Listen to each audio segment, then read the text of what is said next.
ஓம் நம சிவாய. அவனருளாலே அவன்தாள் வணங்கி. திருவாசகத்தில் திருவெண்பால அடுத்து வரும் பாடல் வரிகளும் அதற்கான பொருளும். மூவரும் 33 மற்றும் ஒழிந்த தேவரும் காணா சிவபெருமான் மாயேறி வையகத்தே வந்து இழிந்தவார் கழல்கள் வந்தீங்க மெய்யகத்தே இன்பம் மிகுன்றர். மாணிக்கவாசகர்.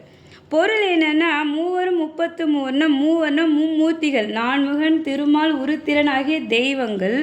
33 33 தேவர்கள் மற்றும் ஒழிந்த தேவருண்டர். அவர் ஒழிந்து மற்ற தேவர்கள் யாராக இருந்தாலும் காண ஒன்னா சிவபெருமான்றார் மாணிக்கவாசகர். அதாவது இந்த தெய்வங்கள் தேவர்களால் கூட இறைவன் சிவபெருமானை அவர்கள் நினைத்தால் காண முடியாது, இறைவன் நினைத்தால்தான் பார்க்க முடியுமா. அப்பேற்பட்ட அந்த எம்பெருமான் மாயேறி வையகத்தை வந்து இழிந்தவார் கழல்கள் வந்தீங்கன்னா, அப்பேற்பட்ட அந்த இறைவன் சிவபெருமான் தெய்வங்கள் தேவர்களால் கூட காண முடியாத அந்த சிவபெருமான் குதிரை மேலே ஏறி இந்த நில உலகிற்கு வந்து நின்றாராம். எதற்காக? விண்ணுலகத்தை விட்டு இந்த மண்ணுலகத்திற்கு வந்தாராம். எதற்காகனா மாணிக்கவாசகரை காக்கும் பொருட்டு. மாணிக்கவாசகருடைய வரலாற்றில் நாம் பார்த்துருப்போம். இவர் வந்து பாண்டிய மன்னனிடம் வந்து படை தளபதியாக வேலை செஞ்சுட்டுருப்பார்.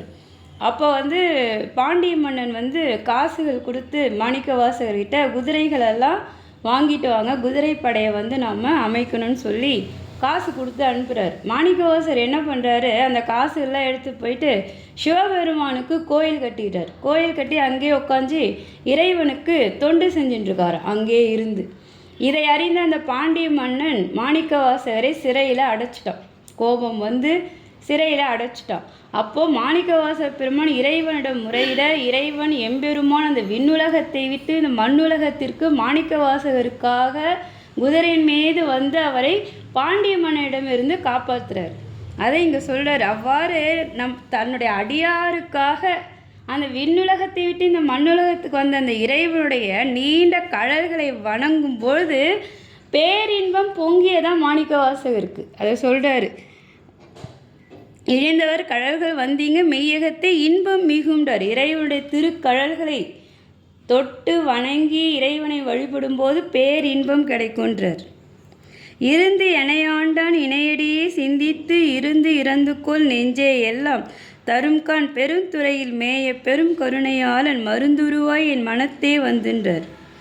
மாணிக்கவாசகர் வந்து தன்னுடைய மனதிற்கு சொல்கிற மாதிரி நமக்கு தான் சொல்கிறார். என்ன சொல்ல வர்றாருன்னா, நெஞ்சே பெருந்துரை மேய பிரான் பெரும் கருணையாளன். சிவபெருமான சொல்கிறார், பெரும் கருணையாளன் அவன், அமுதத்தை போன்றவன் அவன், அமுத வடிவானவன். அப்பேற்பட்ட அந்த இறைவன் மனதின் உள்ளே வந்து தங்கி, என்னுடைய மனதின் உள்ளே வந்து தங்கி என்னை ஆண்டான். ஆதலால் அவன் இணையடிகளை இடைவிடாது நினைத்து வேண்டிட அவன் அனைத்தையும் தருவான்னு சொல்லி தன்னுடைய மனதிற்கு சொல்வது போல் நமக்கு தான் சொல்கிறார். அந்த எம்பெருமான் அடியாருடைய உள்ளத்தில் தான் இருக்கார். அவ்வாறு இருக்கிற அந்த இறைவனையே நாம் நினைத்து கொண்டு இருந்தோம்னா நமக்கு தேவையான அனைத்தையுமே அவன் தருவான். நாம் கேட்கணும்னு அவசியமே இல்லைன்றார். அவனை இடைவிடாது நினைக்கிறத மட்டும் செஞ்சால் போதும், நமக்கு வேண்டிய அனைத்தும் அவனே தருவான்றார் மாணிக்கவாசகர். இன்பம் பெருக்கி இருள் அகற்றி எஞ்ஞான்றும் துன்பம் தொடர்பு அறுத்து சோதியாய் அன்பு அமைத்து சீரார் பெருந்துரையான் என்னுடைய சிந்தையே ஊராக கொண்டான் உவந்துன்றார்.